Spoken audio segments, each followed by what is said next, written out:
Randy was telling you, he was there in the midst of the desert. Moses walking on the ground, when he seen the bush on fire, he walked, here you go, he walked over there when God told him to take his shoes off, for the place where he stood was holy ground, was no different than the ground that he'd been walking on before. But God wanted his time to be special. I was talking to a man this week, and he began to ask me, and I'll tell you what, my obedience is far less than my disobedience. In other words, I've been disobedient to God so many more times than I have obedient to God. But back in October of 2006, at Kroger, we I don't know if they still, Jimmy's not here, but at Kroger on Thursday you made out the schedule. The department heads made out the schedule for the following week, and the schedule would you make it out Thursday, the manager would approve it. The store manager would approve it, and then it would be posted by noon on Friday for the following week that started on Sunday. And I'd made my schedule out for my department, turned it into the manager, and my schedule was just about folks that worked with me just about knew what they was working, a month from now. Things didn't change a whole lot. There was about 6 of us, and we worked together good. But the manager called me and he said, I need you to come up and redo your schedule. I said, what's wrong with it? I was busy. He said, hey, it's wrong. I said, well, it's like it always is. He said, I wanted it redone. So he and I didn't click too well at the time, and I was bullheaded and he was bullheaded. I went up there and he said, get your schedule. I got my schedule and I brought it in there, and he said, I want this redone. And I looked at it and I said, I don't see where I messed up on it. He said, I do. Real hateful. I said, where's it at? He said, Sunday. And I looked at Sunday's schedule and I said, well, it's like it always is. He said, that's a problem. He looked me dead in the eye and he said, I want you to know, as taking a standpoint of the Kroger company, Sunday is just another day of the week. I was just bullheaded enough to look him in the eye. I said, maybe in your eyes and maybe in Kroger's eyes, but not in Richard Harold's eyes. I said, Sunday is a day that we set aside to reverence God and respect God. He said, it's not like that anymore. Man, it blasted me and tore me. I'm not saying this to brag on Richard Harold because my knees got weak. I not only wanted to take him by the neck, but I wanted to take everybody in Kroger Company. Now, a lot of people, they say that they've got so much of God that the enemy don't afflict them no more. I do not believe it whatsoever. It's a constant warfare, the Bible said, between the flesh and the spirit. That's right. But I went home and I, of course, told Tammy. And the way it's always been at our house, I guess if I'd sign a check, they would send it back because they don't know my signature. And Tammy said, I think it's time for you to quit. I said, what? She said, I think it's time for you to quit. Said, the Lord has blessed us, and she said, it's time for you to hang it up. I said, I'm 50 years old. She said, I know it.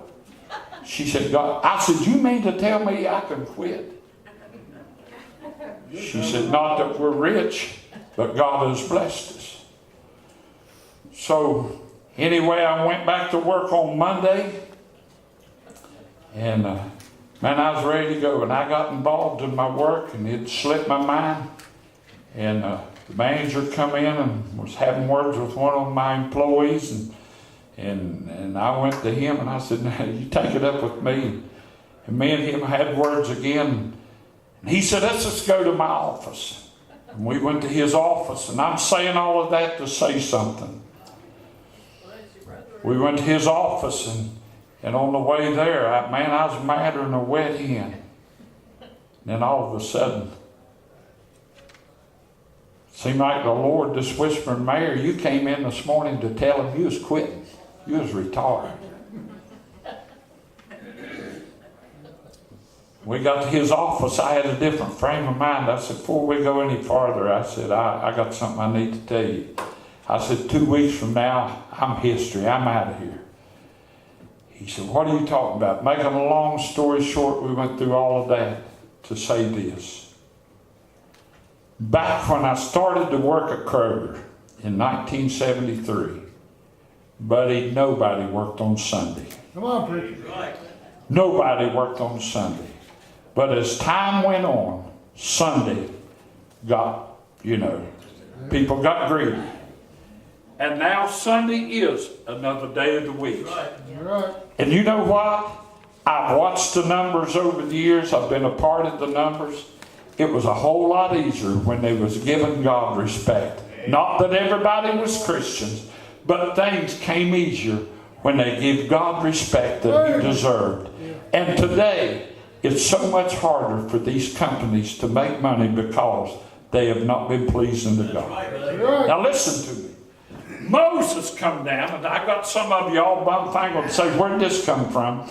But Moses come down, and he said, and he saw that bush, and I'm not trying to reteach Andy's lesson. There ain't no way I could do the job that he done.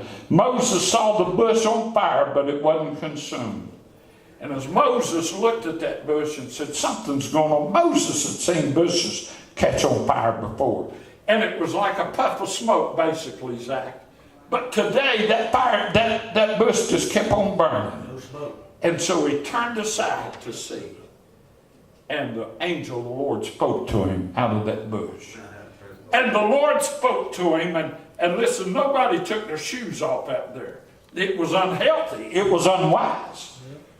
But God said, Moses, take your shoes off. You're not on just any other ground. You're on holy ground. Take the shoes off. And Bobby, I can see Moses at that time. As he took those shoes off and stepped into the presence of God, his heart changed. Not because of his shoes, but because of his obedience unto him. Listen to me. The Bible said the ways of a transgressor is hard. And Moses, as Andy said, had been through all of this time and all of these journeys. And God was training him for a special time to see his hand at work. Many, many times. It reminds me of a story before I close.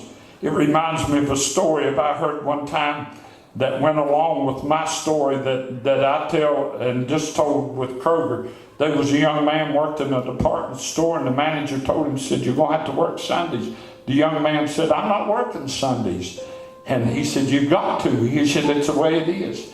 The young man looked at the manager or his boss, and he said, I've got to quit. He said, I serve the Lord, and I can't miss church. And so the man quit.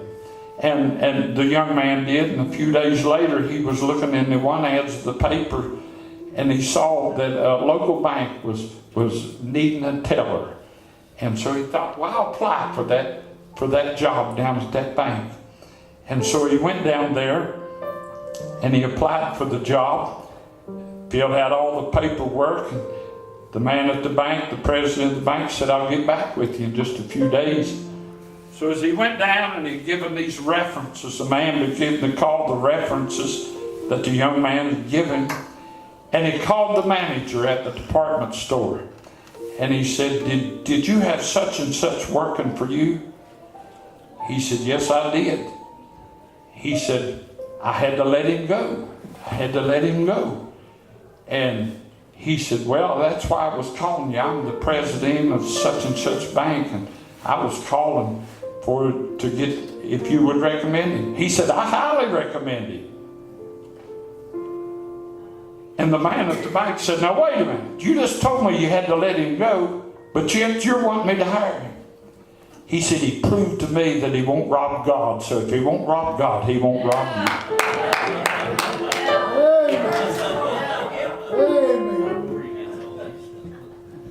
Listen to me. God deserves all honor, all praise, all glory. Thank you, Lord. And guess what? He'll get it.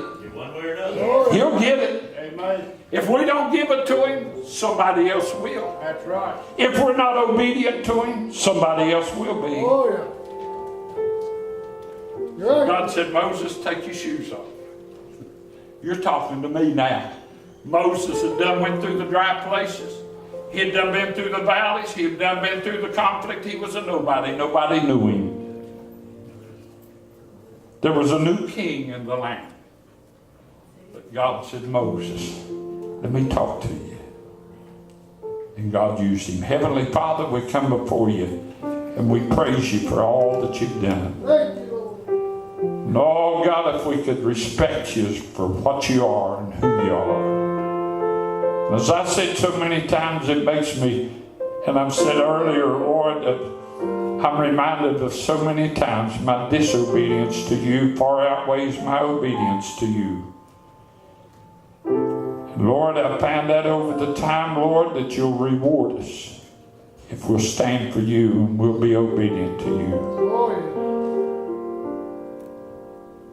And Father, I would say as maybe I would poll everybody in this building this morning, those that's been saved. I would look at each one and I would ask them a question, say, what do you think? What was the factor when you finally decided to follow Jesus? And I'm sure each one would agree in saying, it's when I decided I needed Him more than anything else in the world. Bobby was talking, I've heard different ones say, Lord, that I didn't think I needed Him. I thought I was doing fine. Multitudes of people, Lord, around us don't see that they need a Savior in their life. As Paul said this morning, 65 years he tried to fix things. And Lord, just a matter of moments coming to you, you fixed it up. So many times we try to do your job instead of doing the little job that you asked us to do, and that was trust and obey. So Father, I would ask this morning, Lord, if somebody's under the sound of my voice, somebody's in my presence, I would ask, Lord, that you would speak to each heart. Someone that's unsaved and said, listen, I'm not asking you to do a thing except trust me and be obedient to me. As Moses stood before that burning bush, it wasn't a big job. He just said, Moses, take your shoes off. Take your shoes off. I want to talk to you. I believe you're speaking to somebody this morning that's saying, take your shoes off. Take your shoes off. I want to chat with you. I want you to humble yourself. Give somebody the courage, Lord, to take their shoes off and say, okay, Lord, I acknowledge myself and I acknowledge you as being in your presence. I want to reverence you because I know your presence in your day is different and it's special. It's to be honored and glorified. So, Father, I would ask right now, Lord, give someone the courage to slip out of their seat, make their way to an altar of prayer, and you'll do the rest. It's in your name I pray. Amen. Amen. Stand with me, church.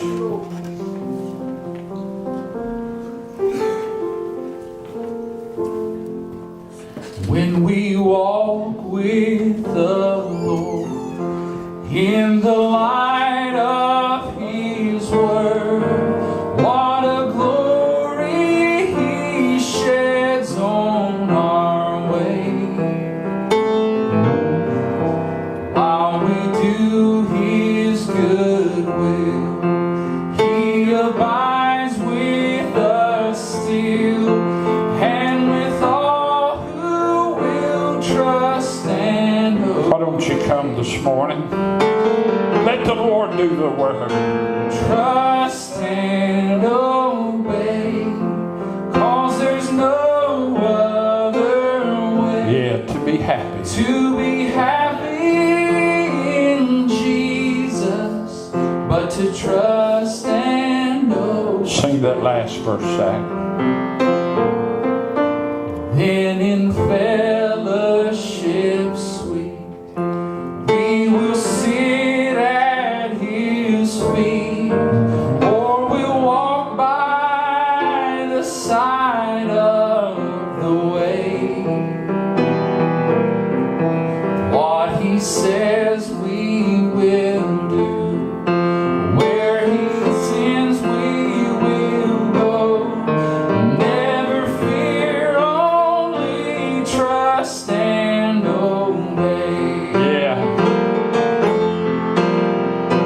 Trust and obey. There's no other way. For there's no other way to be happy in Jesus, but to trust and obey. Thank God. Thank God. Bless you, Lord.